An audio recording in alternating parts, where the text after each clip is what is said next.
Hey y'all, this is James with The Heart Reptile Design, and this is Alexis, this is August, and this is my wife Courtney.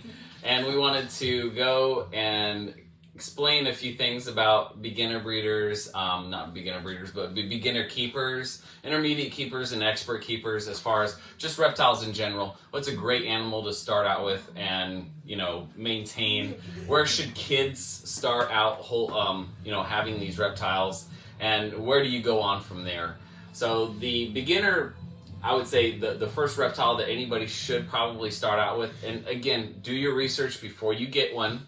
Don't get one and then do your research, because you're kind of already on the backside of things. And then you're going to realize, hey, this is way too much for me. So again, do your research. But the first one that I would suggest is a crested gecko. Crested geckos are wonderful for kids. In fact, August has one and Alexis have one. Alexis, August is Crawl the Warrior King, and Alexis is Liam. So great thing about them is that we've set them up in bioactive terrariums. They have their UVB light. They get misted twice a day. They get their Pangea, and they get their crickets. Well, that was fun. BRB.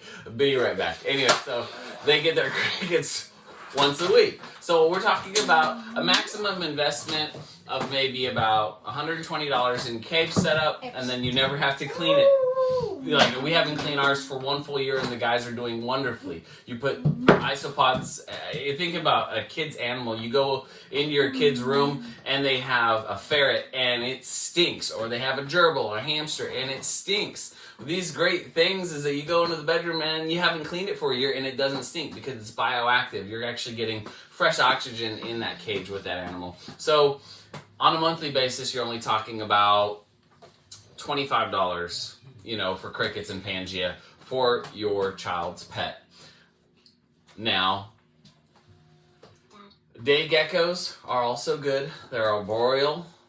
And they tend to have just as long of a lifespan as, or close to crested geckos, be very similar in their care and nourishment.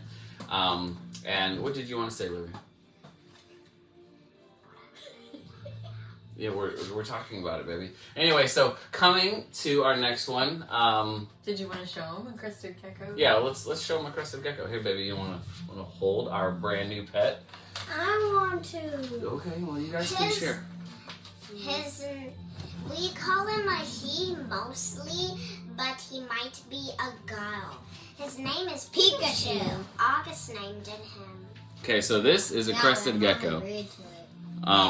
This one is very sweet right now, but he's like a pit bull. He'll snap. Okay, so watch out. No, I'm joking.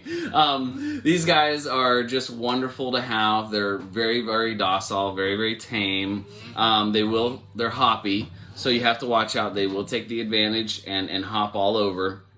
But they really do. They're really, really sweet little animals. If you hold them, you'll be able to habituate them and really get them used to being held and handled, and they really make great pets for your kids. In fact, Leon comes out on a regular basis, and Lexi just holds him, and he does really well.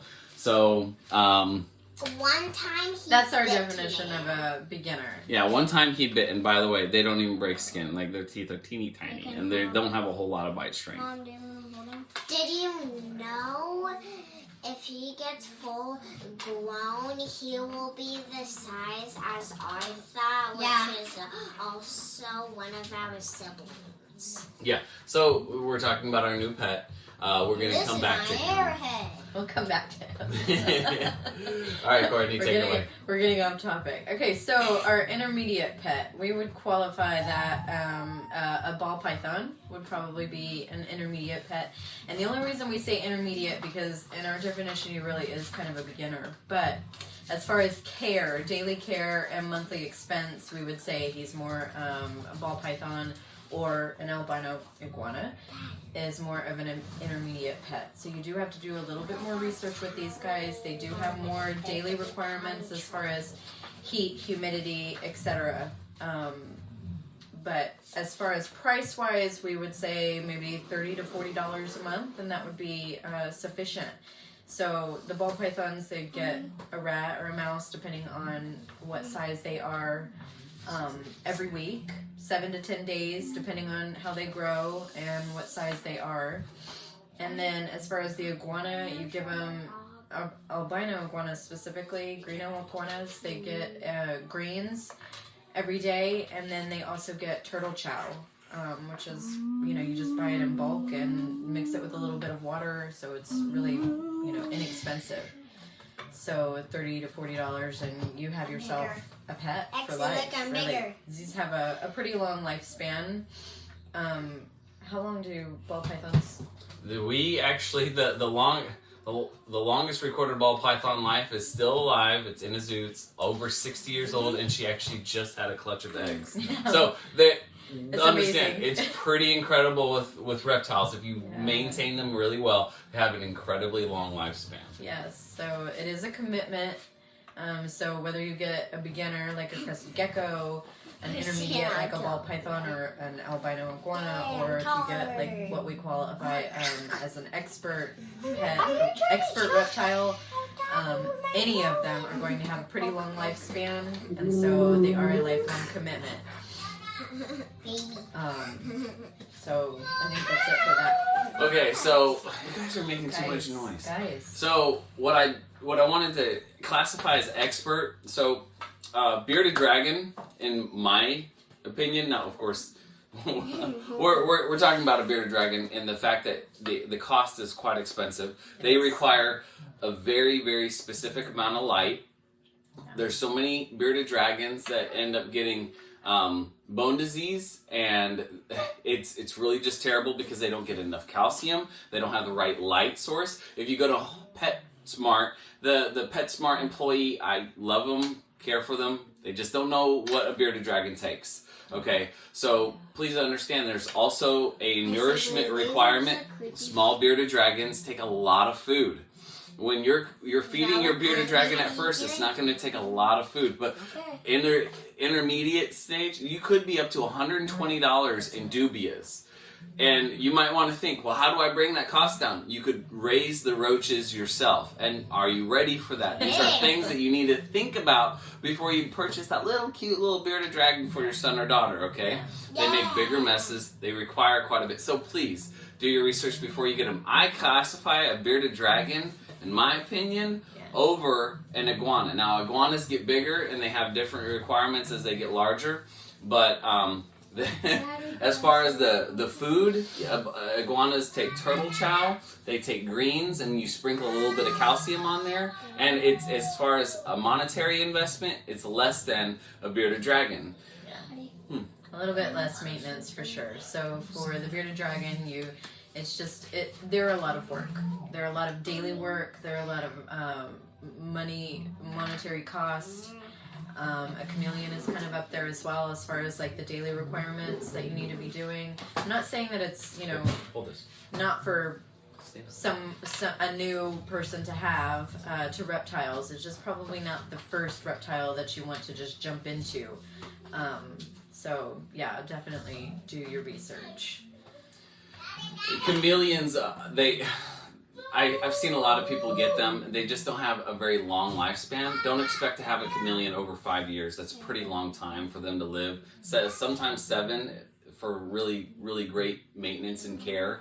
Their humidity and light requirements and heat requirements are pretty tricky. So just, understand that while at PetSmart, a little chameleon is at PetSmart and it says, it's for sale, doesn't necessarily mean that it's for you.